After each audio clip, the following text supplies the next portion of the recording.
So Fortnite Chapter 5 is almost over. In a few days, we will be heading into Fortnite Remix. But today we're just going to be talking about Chapter 5, how it went, what was good about it, what wasn't good about it. But let's start here, okay? The big thing from Chapter 5 Season 1 was these new modes. Lego, Rocket Racing, and Fortnite Festival, and eventually Fall Guys. But with the addition of these new modes, players have since said that Fortnite has lost its identity because it's sort of become a metaverse, and that has got people saying that Fortnite is sort of not Fortnite anymore. You know, when you load up Fortnite, you don't really think of it as this metaverse hub for a bunch of different games. Because in all seriousness, Fortnite is a bunch of games now. You know, you still have Battle Royale, but you've also got Fortnite Festival, which is essentially Guitar Hero. You've got Lego Fortnite, which is a Minecraft clone. You've got Rocket Racing, which is some car racing game. And then you don't even have to go into Fall Guys to play Fall Guys anymore. And apparently the devs still plan to add more of these modes. So I can definitely understand where people are coming from when they say that Fortnite is losing its identity. However, I still feel that the developers do put more effort into Battle Royale itself, as they should be, because that is actually Fortnite. But okay, let's actually start talking about the Battle Royale seasons of Chapter 5. Chapter 5 Season 1 was pretty basic. It didn't really have a theme.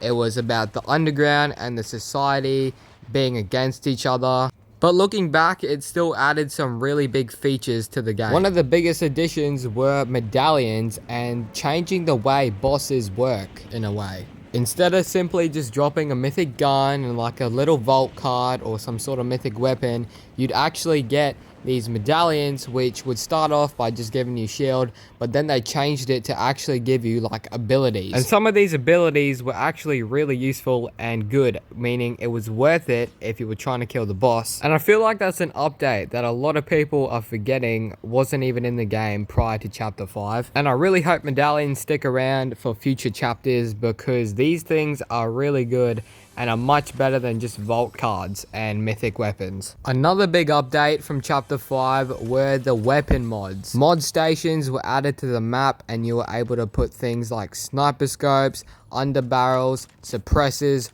all these different weapon upgrades on any gun. And the cool thing was, the earlier bosses would drop a mythic gun that was fully modded, and those guns would shred. Yes, it did make the game feel like Call of Duty a bit when this was first added, but now it's sort of just a thing you don't even think about. It's actually harder to find a gun without any attachments rather than a gun with attachments. Another one of the big features added was the train. A lot of people have thought having a train go around the Fortnite map would be a really good idea, and then they finally added it to the game, and no one cared about it. I mean, at first it was cool, but then it dropped the same mid-tier blue loot, and then they got rid of it for one of the seasons, and then they brought it back, and then they made it the ghost train, but it's still the same thing. Anyway, to end off Season 1, we had the Ninja Turtle event, where we had the Shredder mini battle pass, and we got a Ninja Turtle mythic for each one of the turtles. It was a really cool mini event, and it reminded me how cool Ninja Turtles were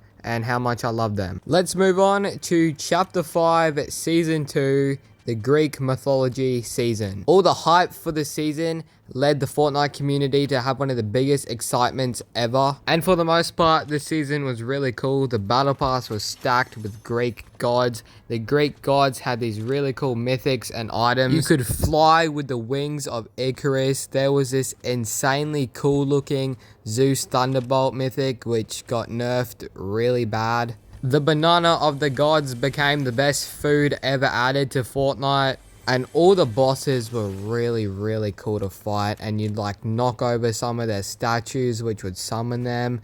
The whole story for this season was also pretty cool. We also got another mini event pass, which was themed around Avatar. So we got really cool mythics for each one of the elements. One of my only complaints is that towards the end of the season, there weren't that many updates, so the season sort of just dragged out. But at least it was better than Season 3 Car Royale. I will be honest, for the first week, this season was really cool. You could mod your cars, you could put turrets on them, grenade launchers, spiked bumpers. The nitro boost would make you go really fast, and then all the explosions everywhere. But that was sort of it. It was just like that for the whole season, and it got really annoying to some people because if you didn't have a car in endgame, you'd sort of be cooked. And the battle pass was also pretty lame in my opinion. In fact, I only bought it for Magneto. We did get the Pirates of the Caribbean mini event, so that was pretty alright. Actually, back to the topic of Magneto, his weapon that was added was really cool. You were able to make like these metal balls and metal shield. It was great. But yeah, season 3 was no. And that brings us to chapter 5, season 4. The Marvel season. I'm gonna say it's the best season in chapter 5. I'm pretty Marvel biased though, so that might be why. But all the superhero mythics, the Captain America shield coming back, the War Machine arsenal, the Iron Man flight boots that literally made you Iron Man. We got a crap ton of Marvel skins. The Day of Doom LTM, and being able to turn into Doctor Doom with that crazy mythic. The mythics this season definitely carried. I will admit this battle pass is slightly lazy compared to the original Marvel battle pass. It's unfortunate that there weren't transformation emotes for all the skins, and honestly, just because there are really limited Marvel characters left to put in the game, the battle pass isn't as cool as the first time around. But we still got some really iconic Marvel characters that people have wanted in the game for a long time. We also had Fort Nightmares, which was one of the biggest Fort Nightmares ever, as we had over 20 skins, a bunch of new items like the chainsaw and the Billy Boom. We had a bunch of cool new horror characters come to the game, and even She-Venoms. A bunch of the POIs were properly decorated, unlike last Fort Nightmares. Season 4 was truly just a giant improvement from all the seasons in this chapter. And because of that, I'm going to give chapter 5 a 6.5 out of 10. I can see how people are saying this is the worst chapter of them all. That third season really brings this chapter down. But hey, it's leading us into OG chapter 2, so no complaints there. Anyways, leave a like if you enjoyed it, subscribe, and my next video will probably be in Fortnite Remix.